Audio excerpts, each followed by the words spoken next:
What's up, everyone? I hope you're all having a good day or night, wherever and whenever you're watching this. The 2023 Austrian Grand Prix just finished. Spoiler alert, Max Verstappen won. But I'm sure that doesn't really surprise most people. He's obviously had an incredible season. Red Bull in general has had an incredible season, obviously. I figured I would throw together a quick review of the race and some of the key points. Before the race even started, they did have a moment of silence for Delano Hoff, who unfortunately passed away at Spa in a tragic accident.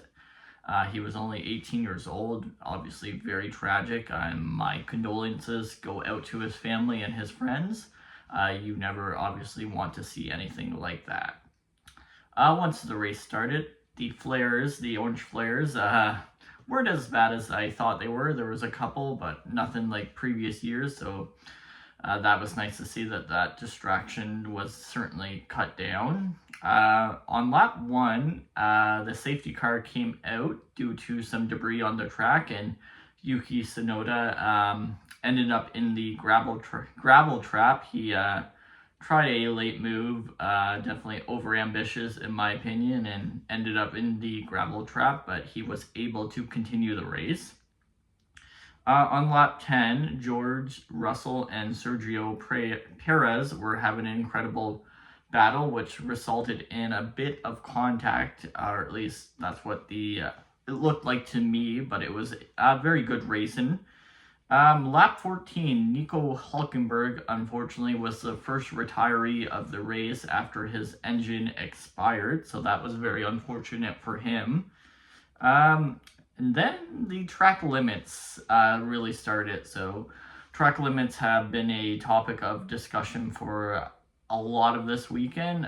For those who may not know, track limits, during the race at least, you get a couple warnings, but then you start getting 5-second penalties, and there was quite a bit in this race, as you're about to find out. So, lap 17, Lewis Hamilton got a 5-second penalty for exceeding track limits. He was obviously displeased, and his comments were that everyone was doing it, which, I mean, turns out to be pretty much true, but that doesn't mean you can do it, especially under these rules. We can have a debate if the rule is good or not. I personally don't like the rule, but the rule is what it is during the race, and it's the same, well, supposed to be the same for everyone. So that's lap 17, is what really started it off. A few laps later, on lap 19, Yuki Tsunoda got a 5-second penalty for track limits, and just a couple laps after that, or a few laps after that, Esteban Ocon, got a 5-second penalty, but not for track limits. It was for a pit road incident that happened a few laps earlier. On lap 29, Carlos Sainz got a 5-second penalty for track limits. And then on lap 35, Max Verstappen went back to the lead because during a pit stop cycle, he had lost it to Charles Leclerc. But on lap 35, he comfortably regained the lead and would never really give it up after that. Also on lap 35, Nick De Vries and Kevin Magnussen, had a bit of contact that would later lead Nick De Vries to have a 5-second penalty. On lap 36, Alexander Albon got a penalty for track limits. And like I said, we weren't done with the track limits yet. On lap 43, Pierre Gasly got a 5-second penalty for track limits.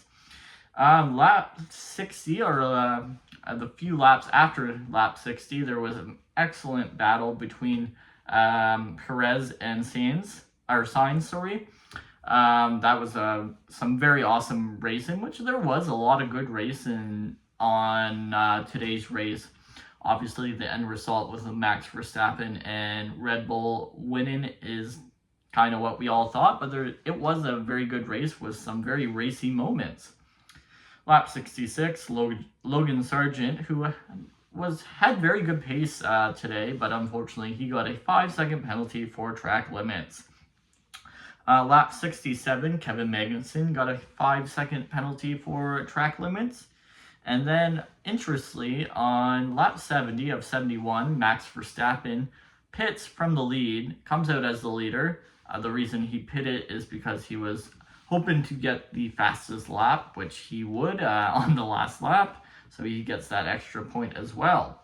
So Max Verstappen wins. It's his 42nd win, and he will now pass, or he has passed, Ayrton Senna on the all-time wins list, with Charles Leclerc, who finished second.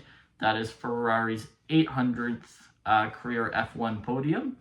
Sergio Perez would finish third, and considering his weekend was pretty dismal until today, it was a fantastic drive for him to get to third place.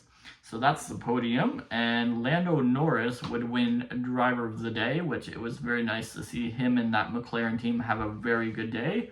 Very good pace in that car, and I'm sure they'll even be quicker in Silverstone. So the next race on the calendar is Silverstone, and that is known to be a very exciting race, so I can't wait to see it. How did you guys like today's race? How do you like the track limit penalty? Do you want to see it gone? Do you want to see it different? And as always, thank you for watching, guys, and I hope you have a wonderful day.